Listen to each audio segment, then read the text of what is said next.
Yes, sorry for the interruption. We had a little moment where things looked awkward.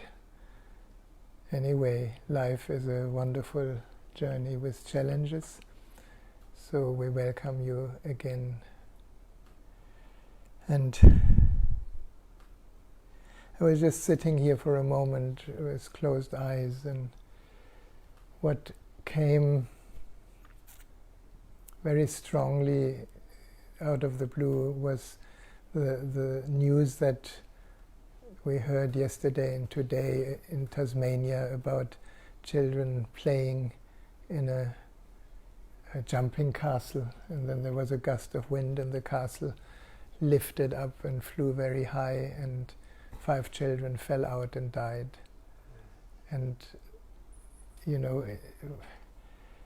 in a time where celebration and the birth of Christ, and where we're supposed to be happy and joyous and celebrating, all around the world, many places, things are happening that we are not aware of, where there's not so much celebration, where there's struggle, grief, letting go, shock, hurt, a lot of things happening that don't fit into the idea of the Christmas time.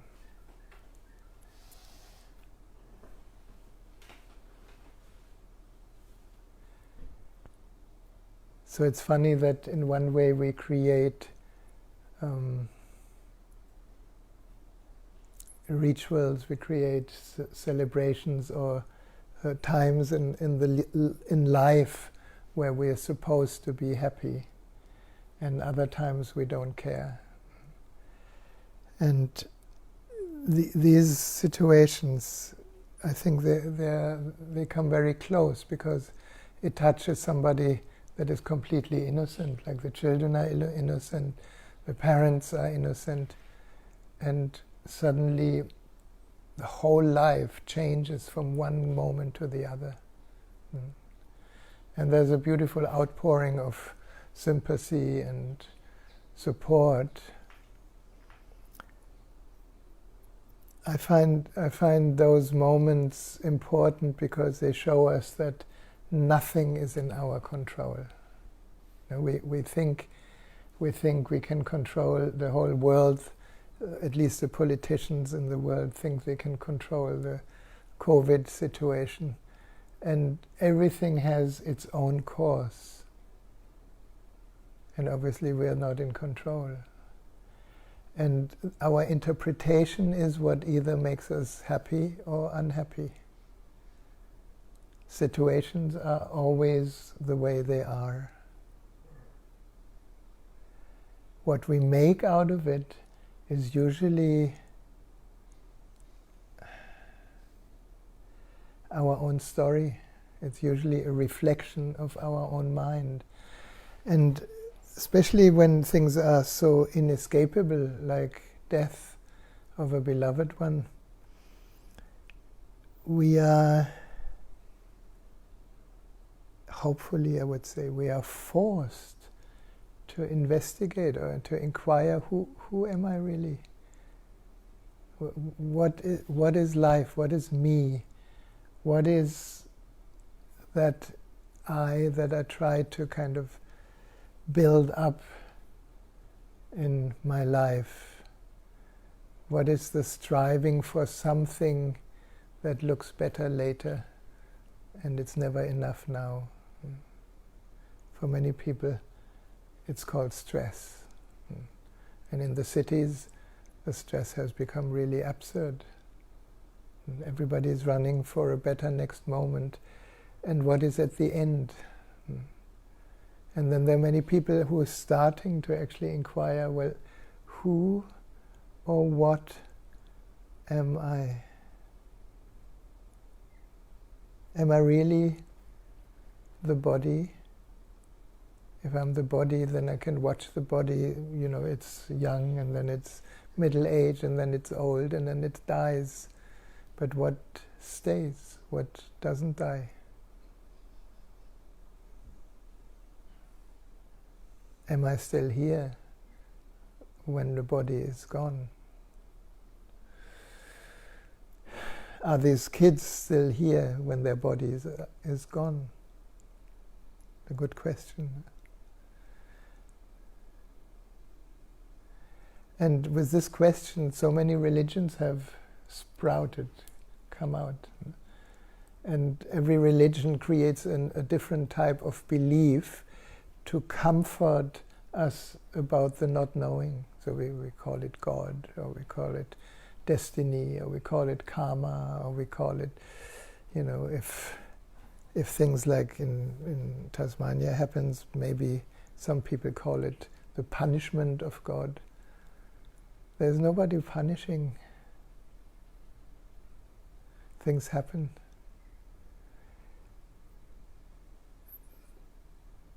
In our perspective, there is good and bad. In reality, is there good and bad? Is there right and wrong? It's one level in which our society needs to function in the concept of right and wrong. But ultimately, is there right and wrong? Is there good and bad? It reminds me of this beautiful story. Many of you have heard it before, but maybe it's relevant now. Because in our friendship and family, there have been so many gifts that happen. No? So here's the story. There's an old farmer who has a beautiful, beautiful white horse. And the horse is really his beloved, and he uses it to plow the fields and to ride in the forest. And basically the horse is part of the family. And the king comes through the village and sees this horse and says, "Farmer, I want to buy your horse. I give you more money than you need for the rest of your life."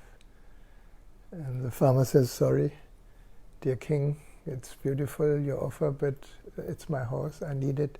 It's not for sale." And the king is very, very angry and leaves. And then a few days later, the horse is gone. So the villagers come to the farmer and say, "You stupid farmer. Now you had a horse, you could have made so much money, you would have not to worry. Now your horse is gone, the king is angry, and what are you going to do?" And the farmer says, "Well, I don't know if this is good or bad. I can only see the horse is gone."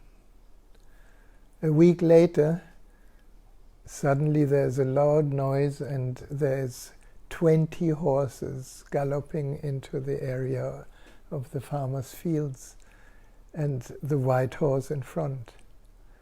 And the son of the farmer is kind of a teenager, and he learned how to break in horses, so he broke in one of the horses. And the farmers were so, the people in the village were so happy. They said, "You lucky man, how did that happen? Now you have 20 horses." The farmer said, "Well, who knows if it's good or bad?" So the next day, the farmer's son is riding a very wild horse. He gets thrown off and breaks his leg. And the son was the only one that would be able to help the farmer.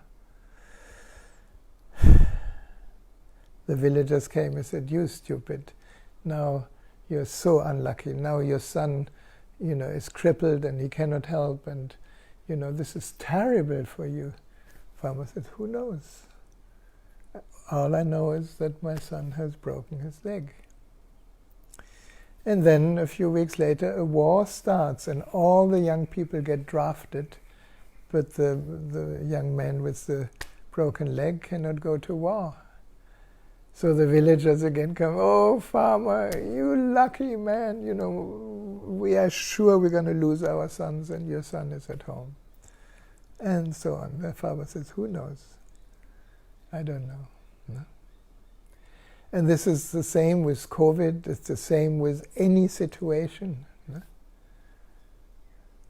Yes, there are, on the level of the human interaction, there are very painful moments, usually moments of separation or moments of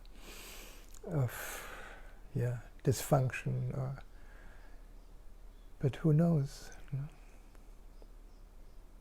So the question why we are here, or why satsang is happening, is to investigate deeper. Probably many of us have read so many things about who we are, or about meditation, or about elevated levels of consciousness. There's a lot happening out there. No? But what is the essence? What is really the most important?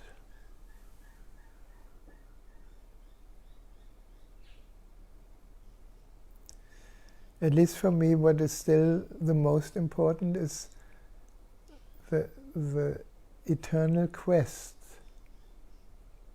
Who or what am I really? And the first years in our lives, we look outside. We look for reflection so that we can define ourselves. And then we get titles, and then we get pass exams, and then we get successful, and then we maybe are the boss of a company, or like your daughters are on that upward journey of becoming, getting more and more stressed, but also becoming more and more successful in order to be happy and relaxed. There's another beautiful story, which I maybe take later. So it's a funny thing, this being human.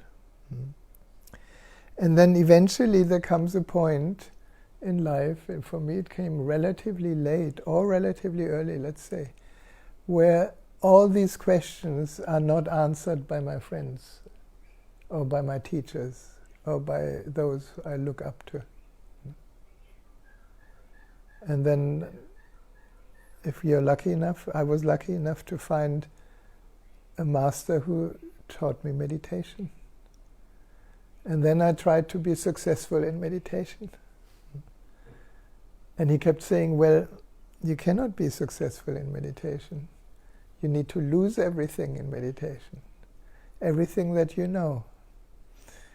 That didn't fit my aspiring ambition of becoming a great therapist. So I didn't hear that for many years. And more, we can discover what we are not. And then it gets interesting, because whatever we are aware of, we cannot be that. Can you follow that? If I'm aware of my body, I cannot be my body. I'm awareness. The body appears in me. If I can be aware of my thoughts, I cannot be my thoughts. They come, they maybe identify with certain thoughts, and then they go. So am I my thoughts? No. And that's very interesting, because how many people do we meet that are so convinced about being right with their thought? And then there's the other group. COVID is a good example. There's the vaxxers and the anti-vaxxers. Who is right? Yeah. And the anti-vaxxers are demonstrating, and it's always very good intention. And the vaxxers hope that they survive the side effects of the vax. Right? And then anxiously we read that now even the vax is not enough, you have to have a booster. And then the whole anxiety starts again. So there is this mental story is absolutely endless. It's not wrong, it's not bad, it's not good, it is not me. So what is this me?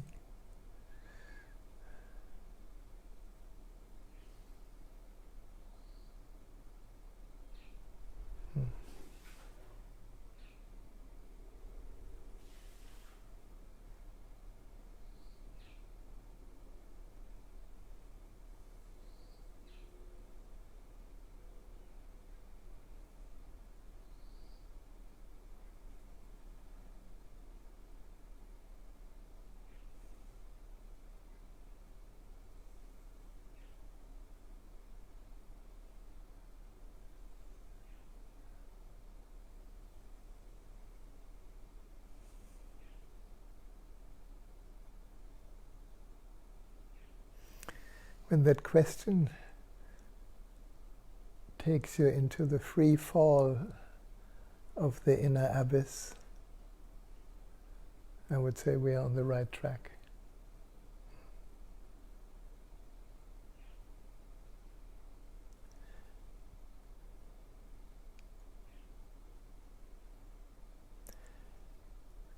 And that inner abyss gets kind of shown to us through many, many different avenues, and the biggest avenue is death.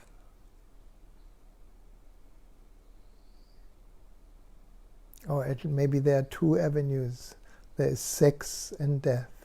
Sex as an energy that gives physical life to children, and death where the physical life ends.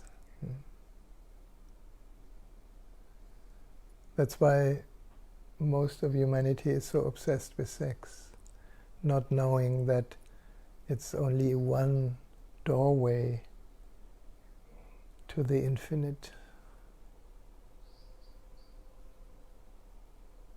And death is another doorway to the infinite.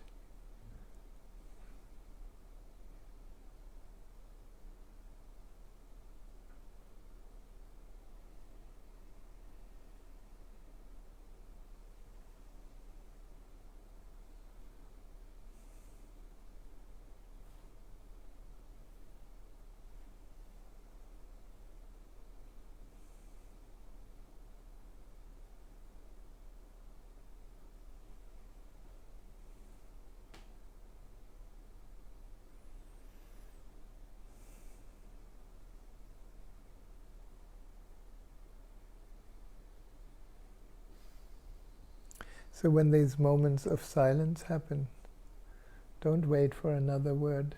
Don't wait for something more. Just drop into the gap, into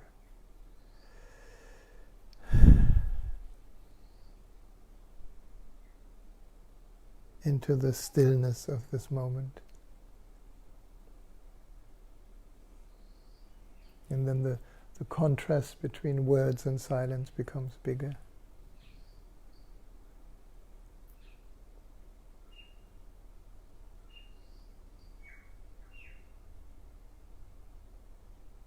There's this English expression, I am speechless.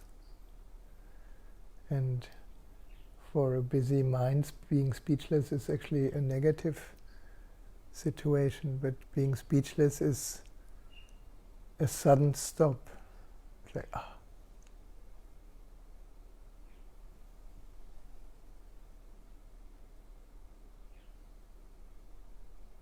And each time something in existence happens that threatens our false sense of self, we're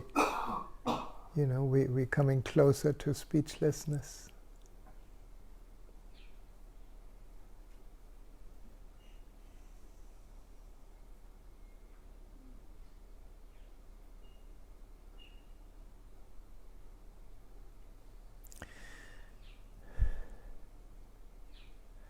So to make it a little bit more digestible, I love to share a pomanda or quintessence from Aurasoma, which is really a passage from the formless to the form. We could say color exists only as light that is divided in 7 colors or many more. No? So we get very drawn to colors, and most of the time we forget that the source of color is the white light. This is why, here we are living in the rainbows region, and when you see a rainbow, we feel totally enchanted by these beautiful colors. And hardly any one of us looks back and looks where it comes from. It comes from the light of the sun. So we are our attention in day-to-day life is so much out in the colors, in the persons, in the shapes, in the how we look, how we think, how we appear, how we present ourselves, how the image is. No? And we often forget that the image is just a projection of the light that we are, just broken down in different colors. No?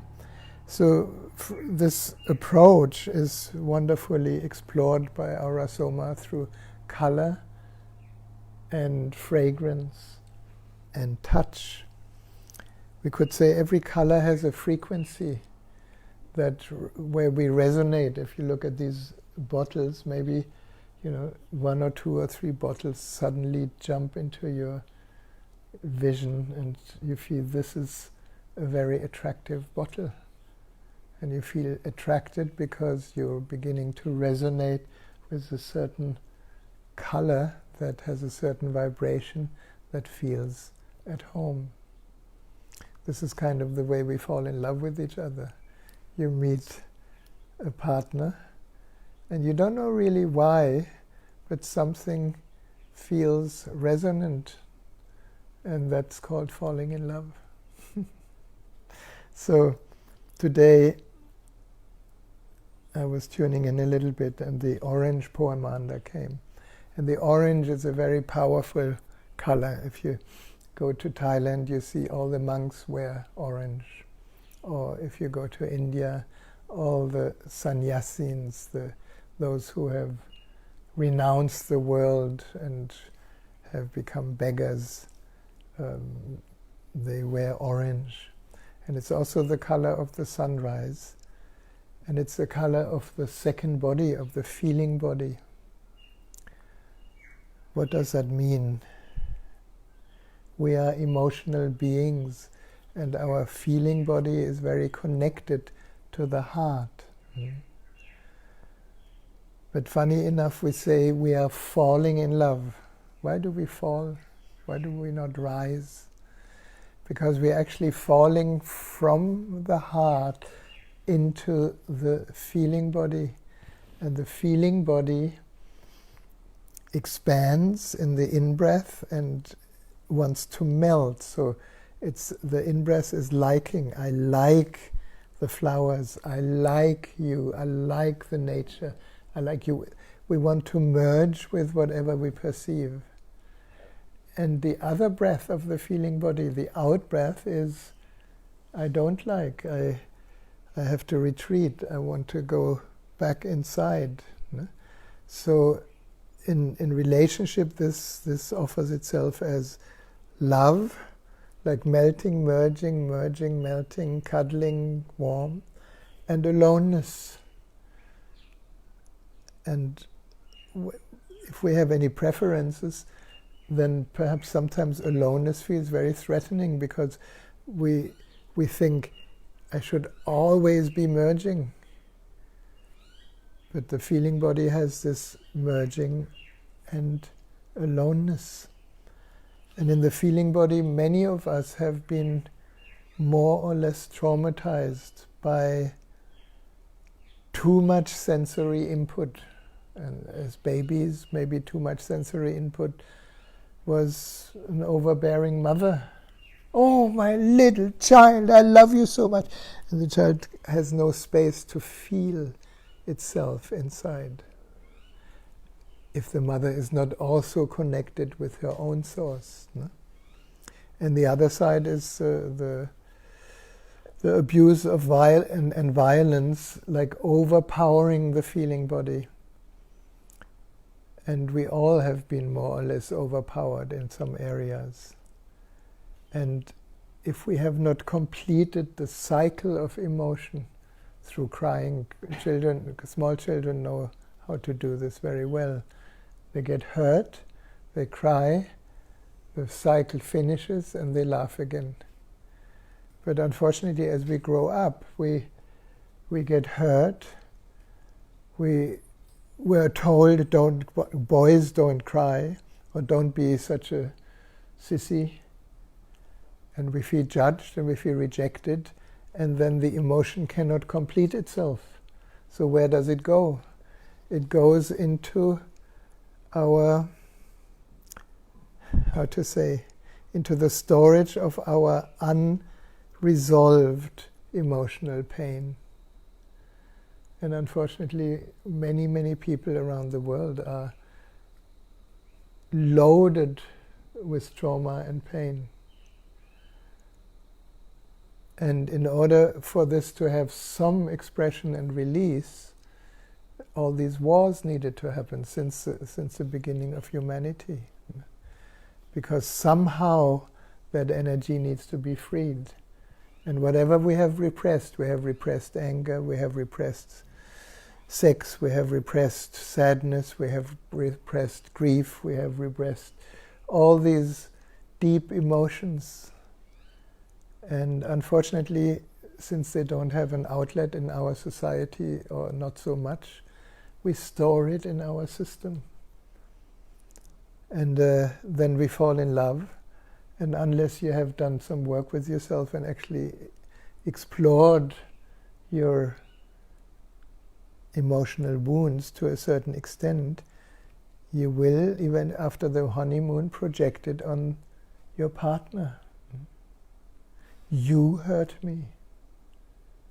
And at first we project on the partner, you make me feel so good. Every love song says it. You, it's always you. And that's a big misunderstanding. Why? Because you are the situation in which something that is in me gets provoked.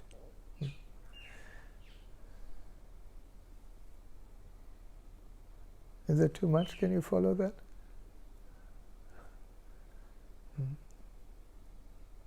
And of course we love that. Yesterday we watched a beautiful Christmas movie with a typical dream marriage. But these movies always end when the marriage is there, and then happy ever after, because nobody wants to look at what's afterwards. So orange. In the orange is an incredible potential for healing, and it's also in Arasoma called the shock absorber.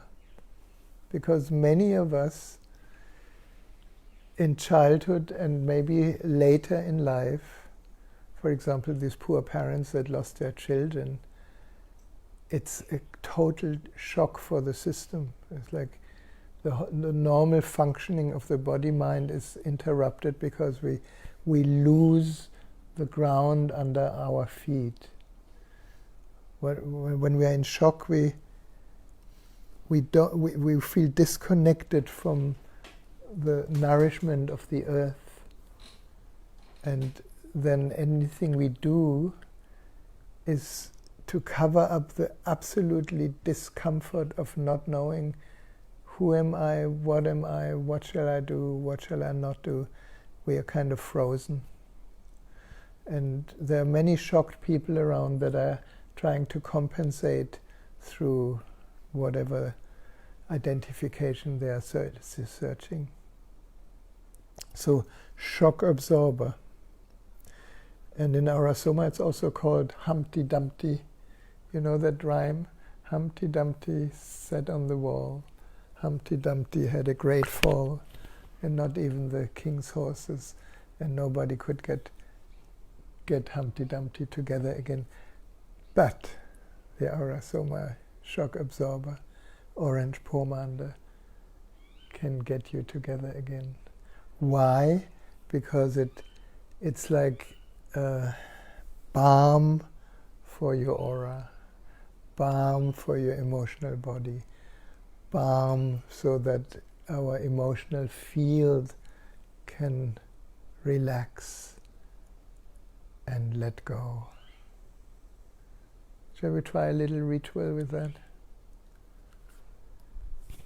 So if you could stand up, and I'm going to give you 3 drops of the orange pomander.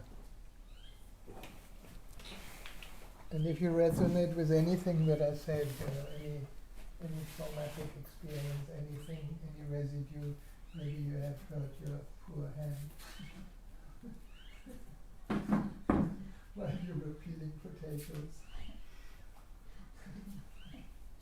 Rub it into your hand, the left hand. Rub it into your hands and close your eyes.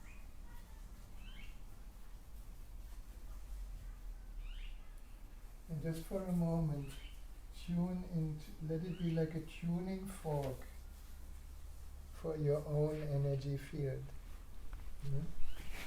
Just feel where you feel at ease and open, and you can breathe when the second body is relaxed. You can have space to feel and space to be. And then you can raise your arms high above the head, your palms facing outward.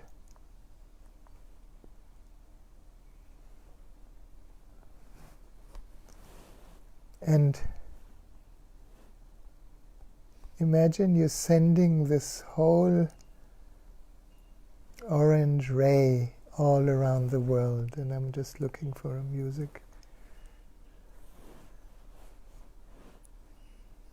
Imagine an orange ray traveling around the world, touching every being.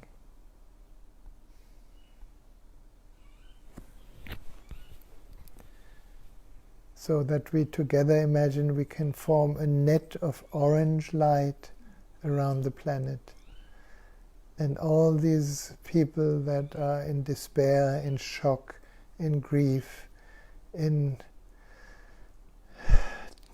trembling, that they may be soothed by this warm orange light. And then you can hold your palms above the crown, above the top of your head. And imagine you're standing under a gentle shower of orange light that falls through your aura like gentle rain, clearing and cleaning your aura.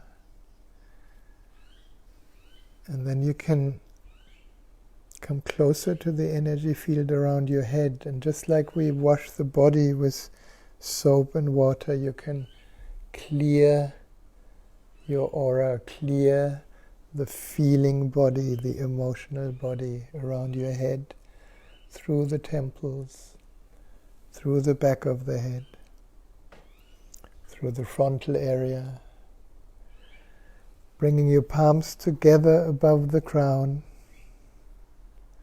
the symbolic gesture of oneness where the opposites can meet as complementaries. And moving through your third eye, through your forehead center.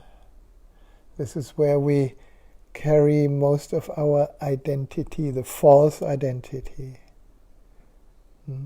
That's why the term projection, we project onto situations and things our own meaning and create an identity from it. Now allow the orange to melt these illusions so that we can begin to see reality as it is.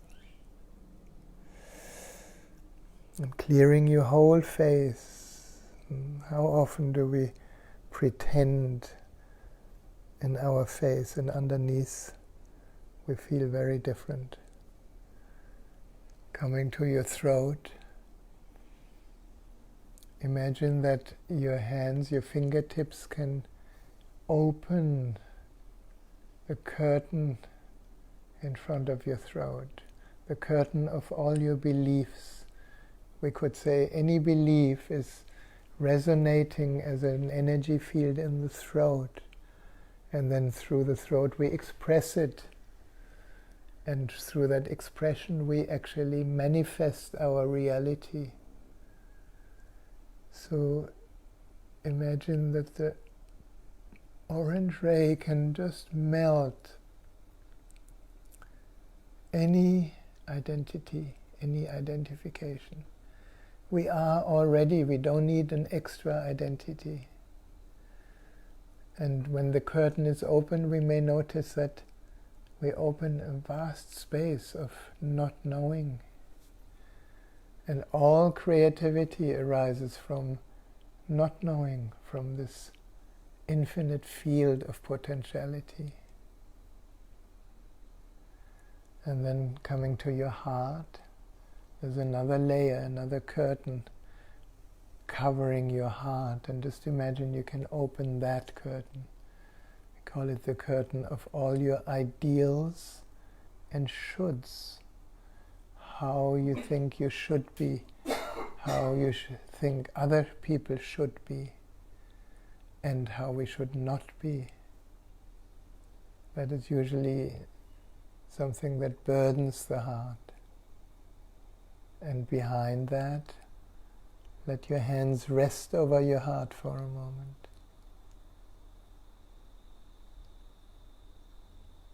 Falling in. Feeling your heart respond to that orange ray, which touches the feeling layer of the heart of compassion, the heart of gratitude, the heart of love.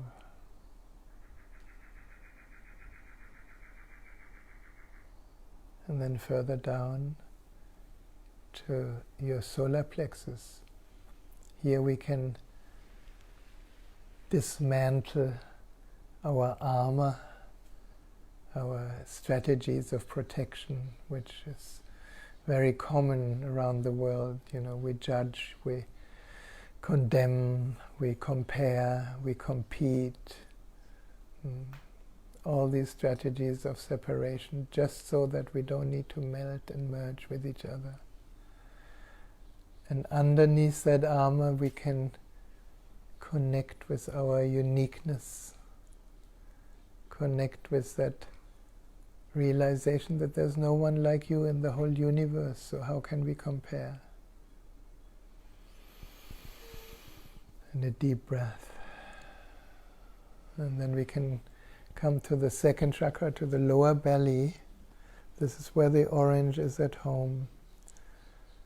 And often we can say the lower belly is also where our inner child, that little innocent being, is residing.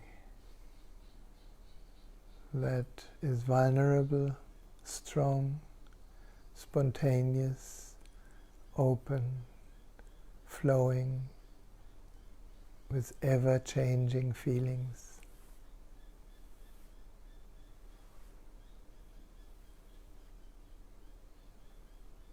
Here we can touch our deep sensitivity.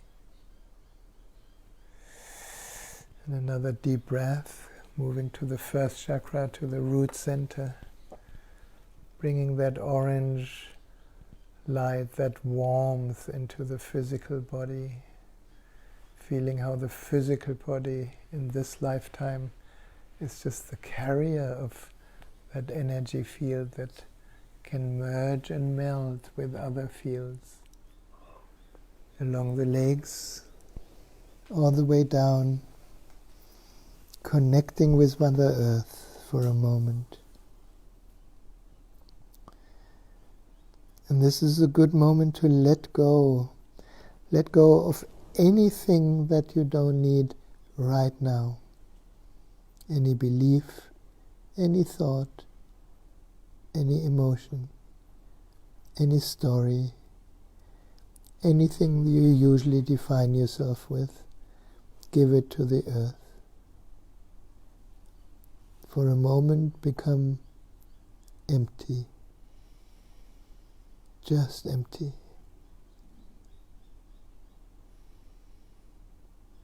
Totally empty.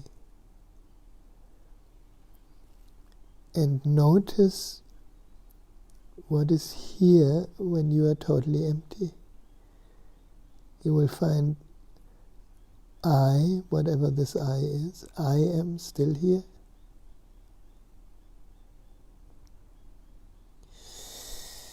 And then as you come up, allow this orange ray to rise inside your body, through your feet, your legs, your hips, your belly, your chest, all the way up.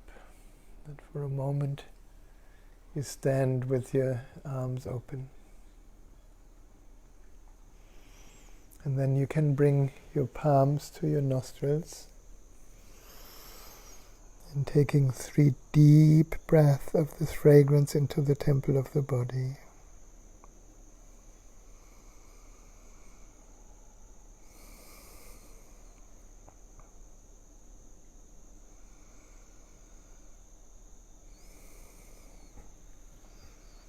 Very good.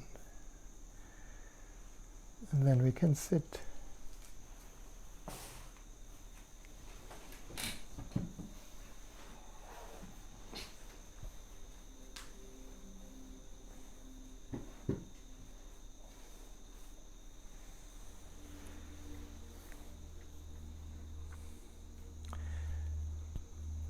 So to remember the source, when we call it the rainbow, it's kind of a similar structure here that Steve created.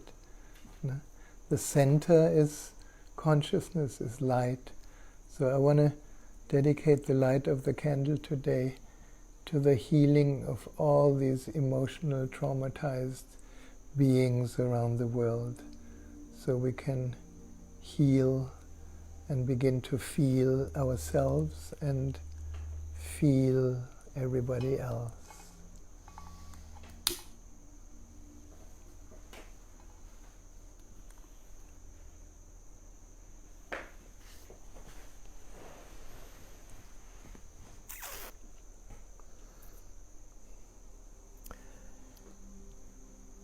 And a little meditation.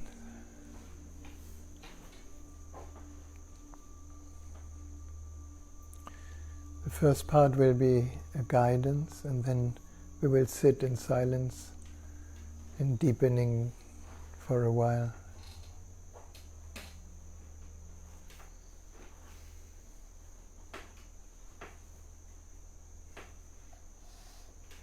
So meditation is actually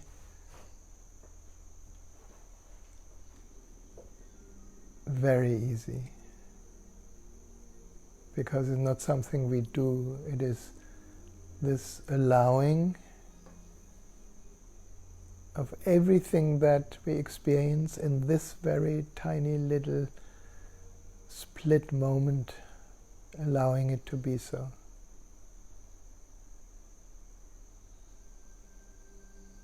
Meditation is allowing everything to be as it is. That's not difficult, because everything is already the way it is.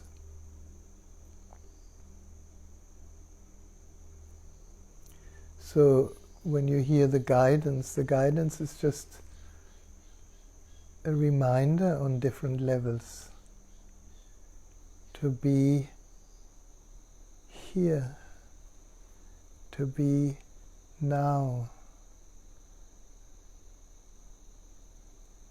Here and now is the only reality there is. The future, even a few seconds in the future, is already only a thought. The past is only a thought. The future and the past is what we usually create a definition with. Here, now.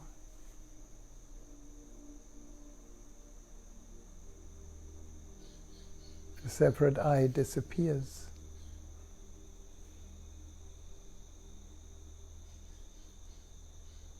So how can we be more attuned to now?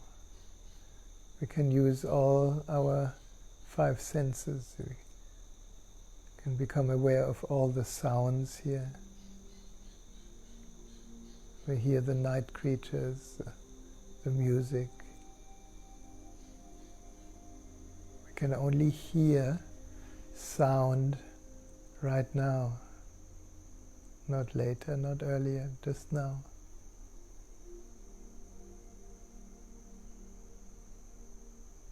The same is with the sense of touch and the sense of feeling. Perhaps you can feel your body, the support of the chair.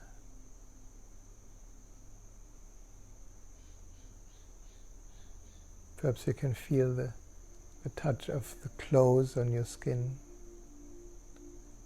or your feet on the floor. And when our attention is completely with that sense,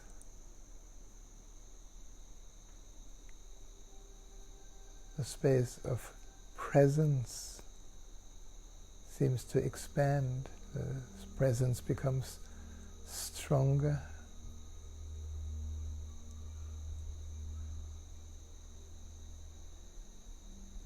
This is why lovers love to look into each other's eyes or hold each other's hand for a longer time, because it helps them to be present, and presence and love is the same.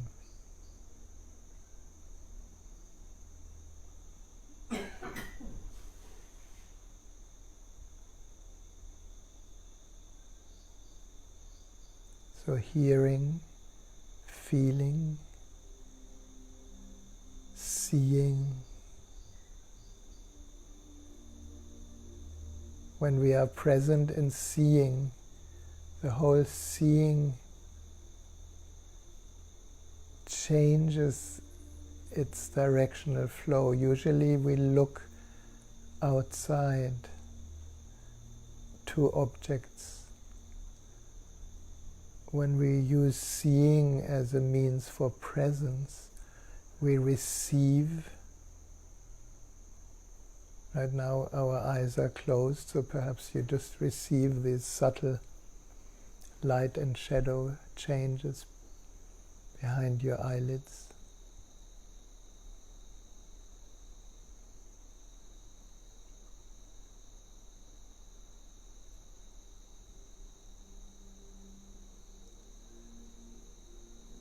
And in presence, we could say it's a vast, limitless space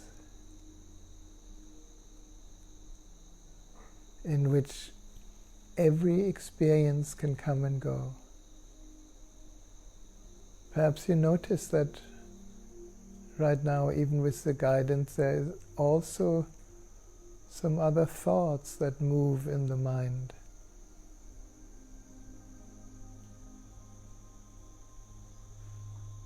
And these thoughts can also be seen.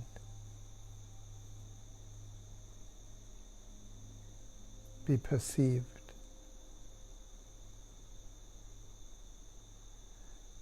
And yet, in presence, something arises that we could call a witnessing consciousness.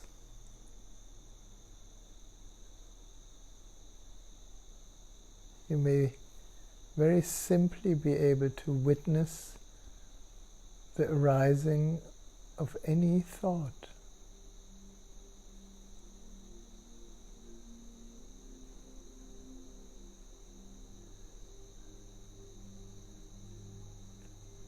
And then the thought stays for a while, and maybe the thought leaves. And in meditation, we naturally allow thoughts to come and go. We don't attach or reject any thought.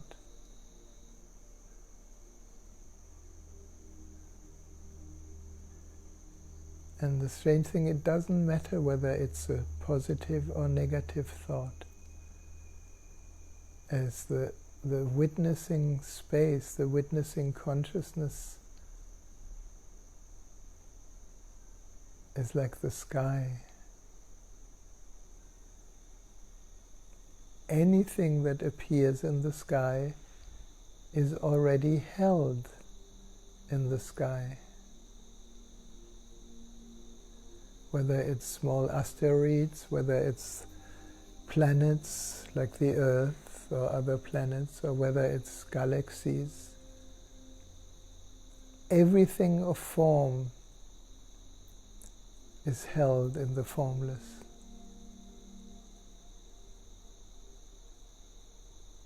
And in our human experience, the formless is our witnessing consciousness.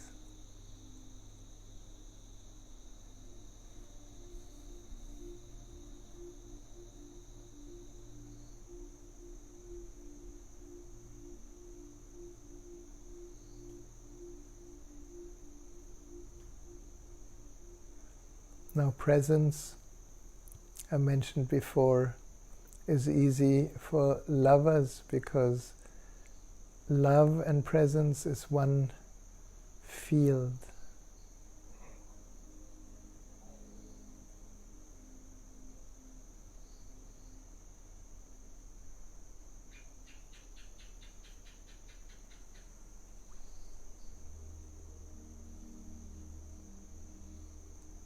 We may notice that the witnessing spaciousness somehow is easiest to relate with through the heart. That's why in many cultures, heart and love somehow are connected. So feel your heart, and the feeling of the heart is just one layer where we may feel tenderness, or we may feel compassion, or we may feel love or gratitude.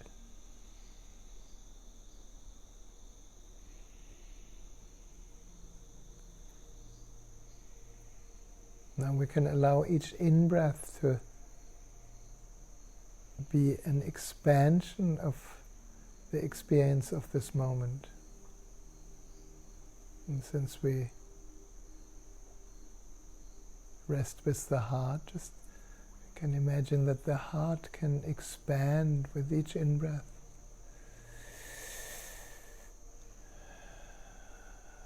And each out-breath is a letting go deeper than this experience, deeper inside yourself.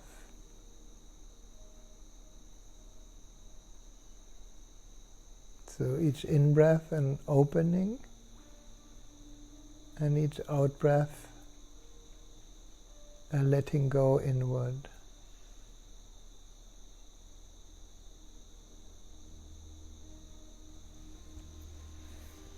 And like this, we can melt through many layers around the heart. We can melt deeper than thought, deeper than feelings,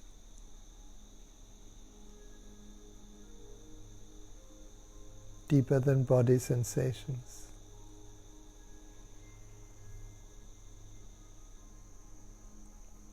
Deeper than the breath.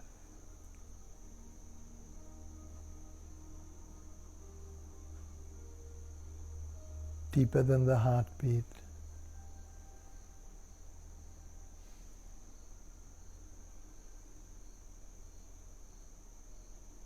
And ultimately deeper than all experiences.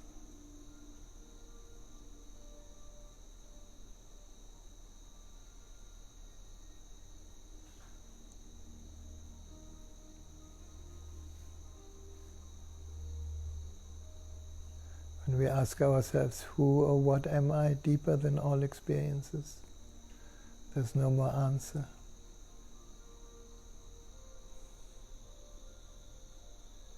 Because this I is not a thing, not an object, not a form, not a taste or smell or touch.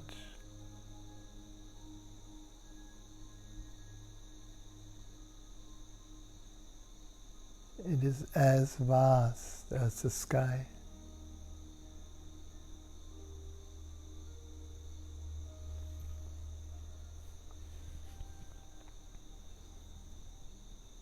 Rest here for a while.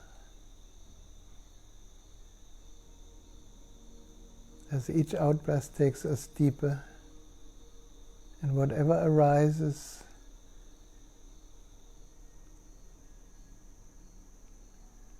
let it be witnessed by that which is already aware effortlessly. And let it disappear in its own time.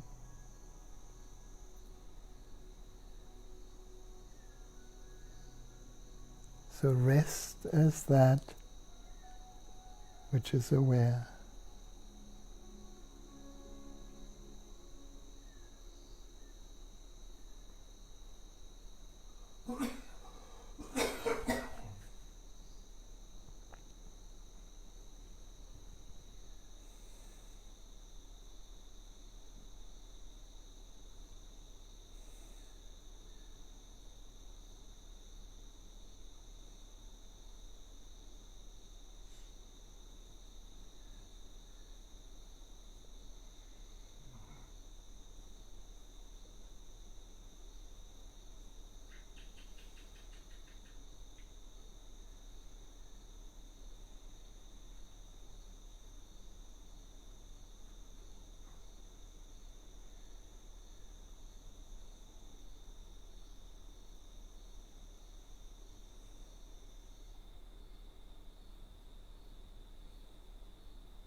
deeper and deeper. Keep letting go inward.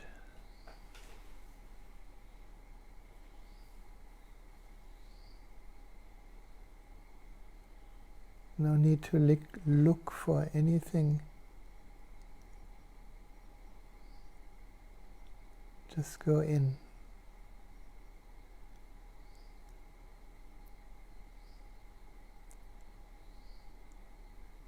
Here is the true peace that has always been here, just covered up.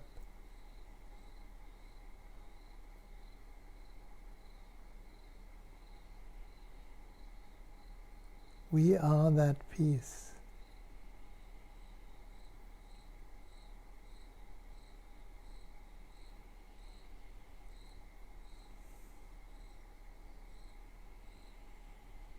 Here is that climate of spaciousness.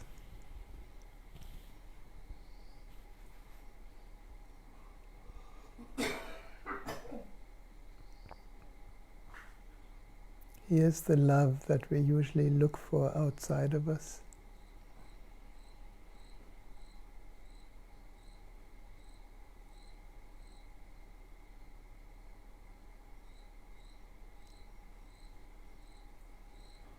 Perhaps here we can clearly see that who we are is that which is aware of everything that comes and goes.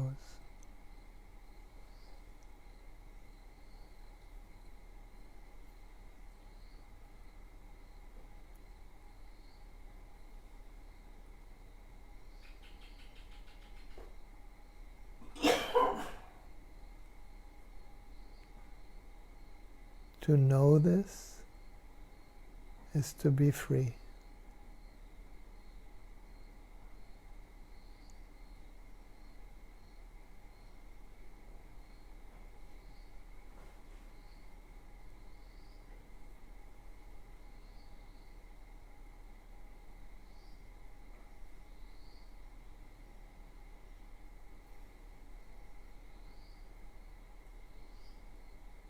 To know this is to be full of love.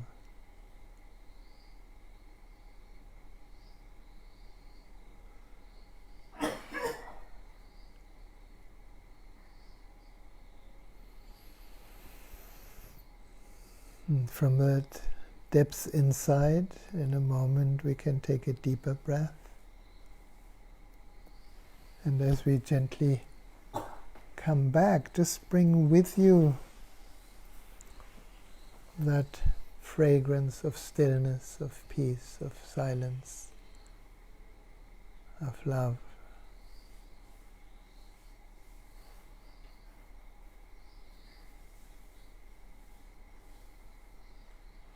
So another deep breath and a little stretch back into the body.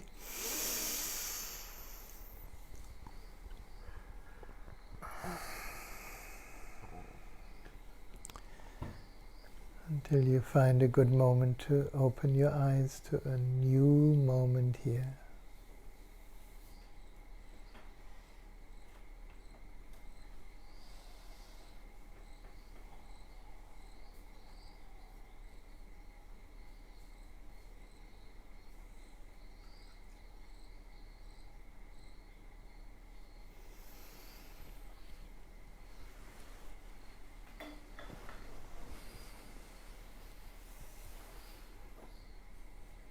Yes.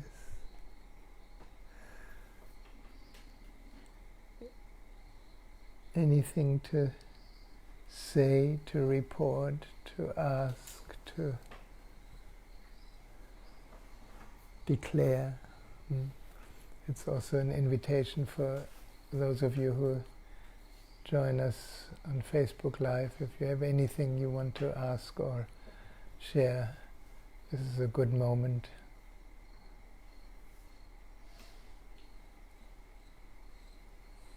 And Steve is here, he can read your comment and let me know.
lots of thank yous.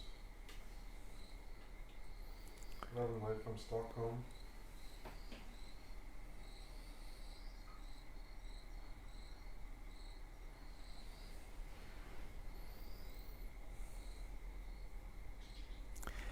The pull inward is strong. No? When we sit, it's almost hard to come out again.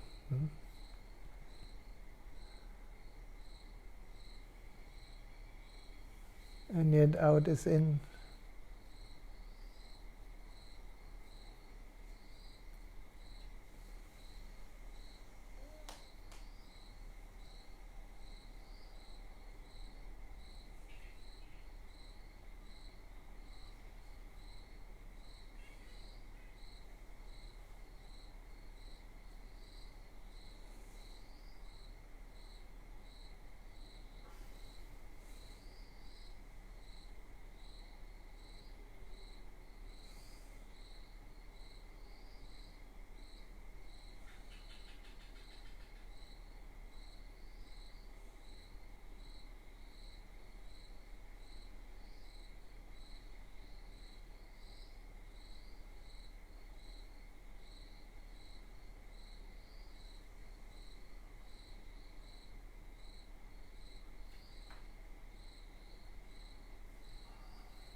Chanda Koenig says it's a great place to be or escape to sometimes. Chanda, yeah. You say it's a great place to escape. Well, I wouldn't call it an escape. I think we escape all the time into form, into thought, into content, into story, into whatever we believe to be true.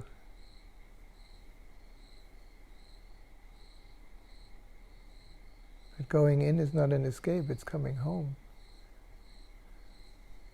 It's ending the escape.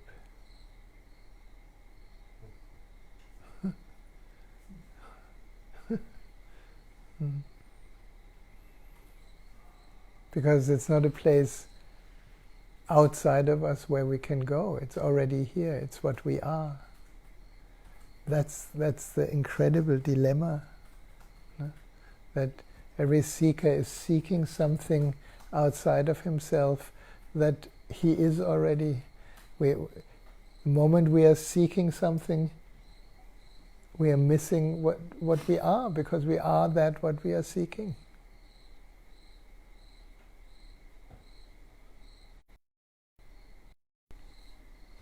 Chinese word, I can't read it obviously. Yeah. Thank you. In today's meditation I feel many layers falling out.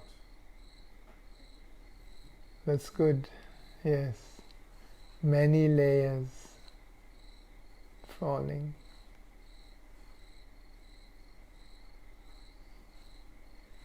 That's why you just imagine you're starting your day.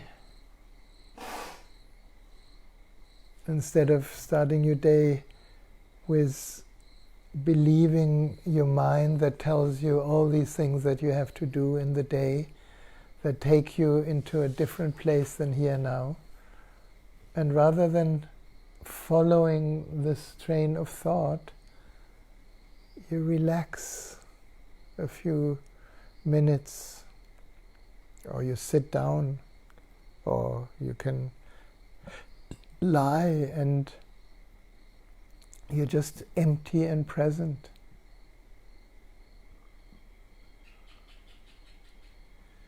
Then at a certain moment you will find that this emptiness and this presence that you recognize to be is actually the source for incredible creativity. The source for intelligent action.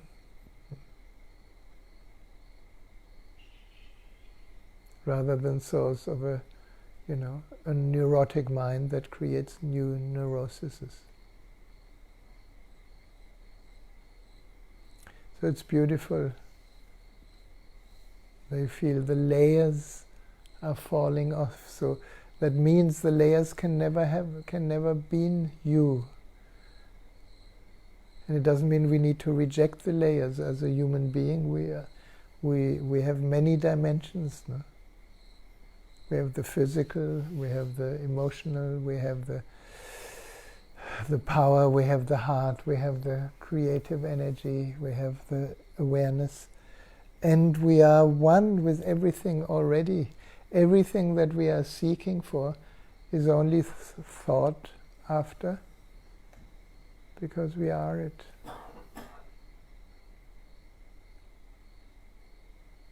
Can you imagine a life, a society where everybody is present to the now?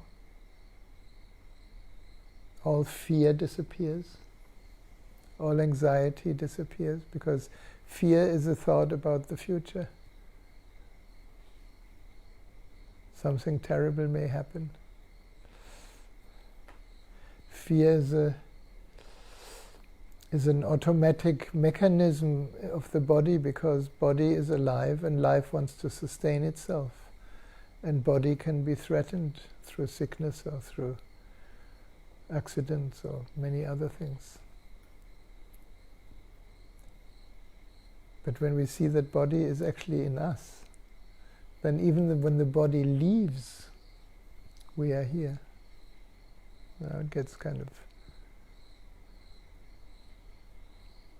Imagine the body leaves, and with it all fears leave. So everything all that energy that went into fear is suddenly available for love. That's what often happens when somebody dies. Suddenly, it may be pretty much a rascal in life, but when a person dies, usually we remember mostly love.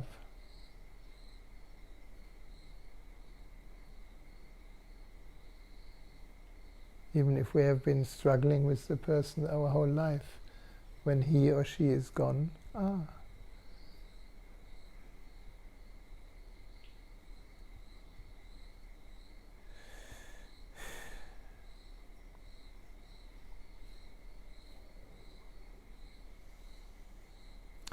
Now, I just saw Maria Paz had something.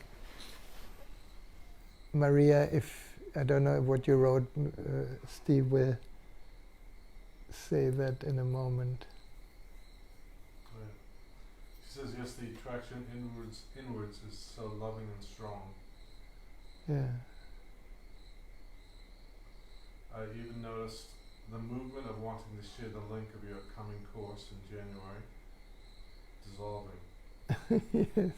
But of course I can do it. If someone feels like receiving it. Yes, thank you, Maria. I know this is a dilemma when you kind of want to help something to happen. You have to do something, and the pull inward is, of course, totally into non-doing. So maybe you can post the link of the upcoming Tantra online out of non-doing.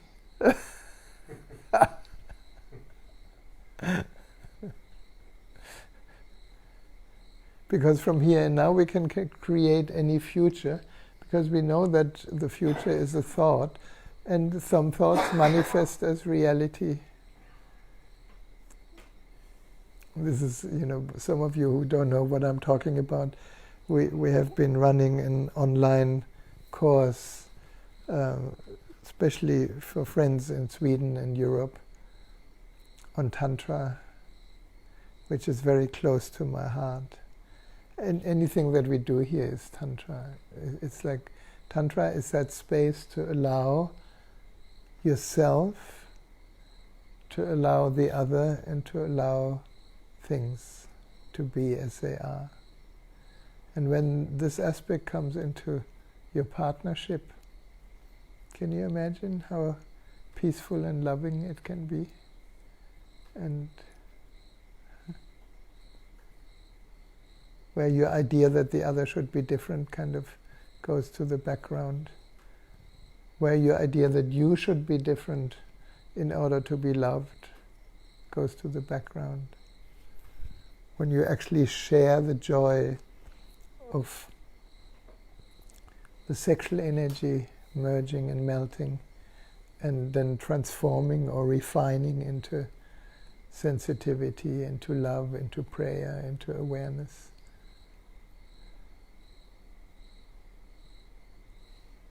It sounds like a becoming, it sounds like steps, but it's actually the natural movement, like the movement of a river that is looking for the ocean and enjoys, the flow, fast, slow, any flow. So yes, please, Maria, put on the link. She has. Oh, thank you.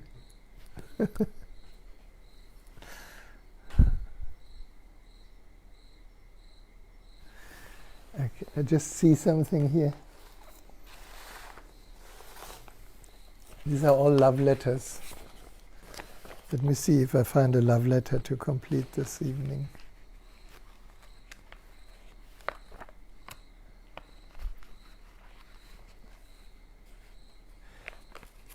It's kind of a letter from Osho to you, a reminder. Have you watched it? Around a small, beautiful lake, there are many flowers. Frogs may be sitting just by the roots of the flowers, but they don't know that flowers have honey in them. So the frogs don't know. No? Bees know that in flowers honey can be found. Waterfowl, swans, fish, and frogs do not know, even when they are living just by the side of the plants. To know that flowers have honey, one has to become a bee. Saraha, who is the great Tantra teacher, says that Tantrika is like a bee and the ascetic is like a frog.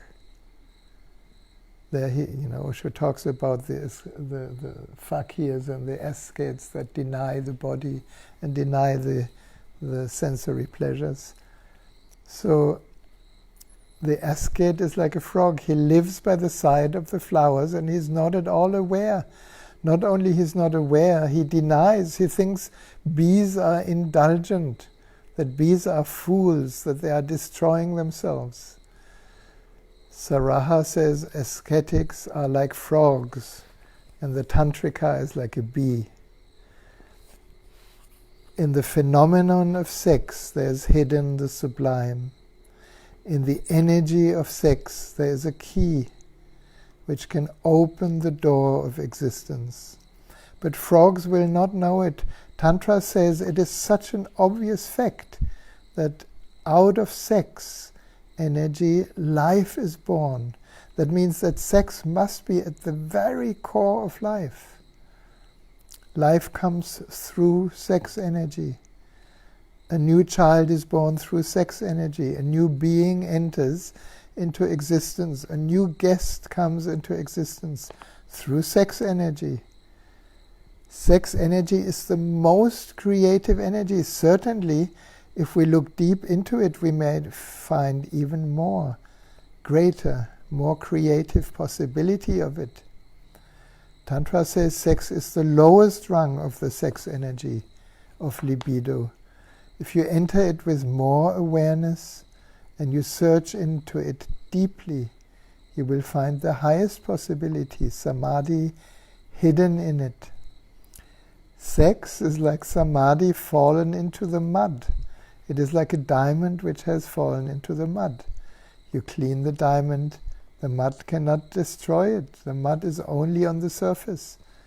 You just wash the diamond, and again it is shining with all its luster and all its glory. In sex is hidden the diamond. In love is hidden God. That was the bridge to Tantra.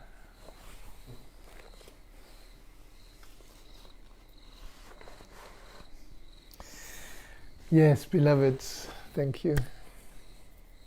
Thank you, thank you, thank you. Have a beautiful rest of the day and here the evening, and which date is it in 1 week? Christmas. It's the 24th, Christmas Yeah, Eve. 24th. It's the 24th. Yes, so We won't have satsang. So, beloveds, 24th satsang is in the celebration with Christmas Eve with your beloved family. I'm originally from Germany, so we celebrate the 24th evening with giving all the presents. So we cannot prevent our grandkids to receive some presents. So have a satsang internally. It's a beautiful time. It's the moment where the Christ is born, apparently. Yeah. And then in 14 days we see each other again. So Merry Christmas, much love, many blessings, and I hope to be with you again soon. Thank you. Namaste.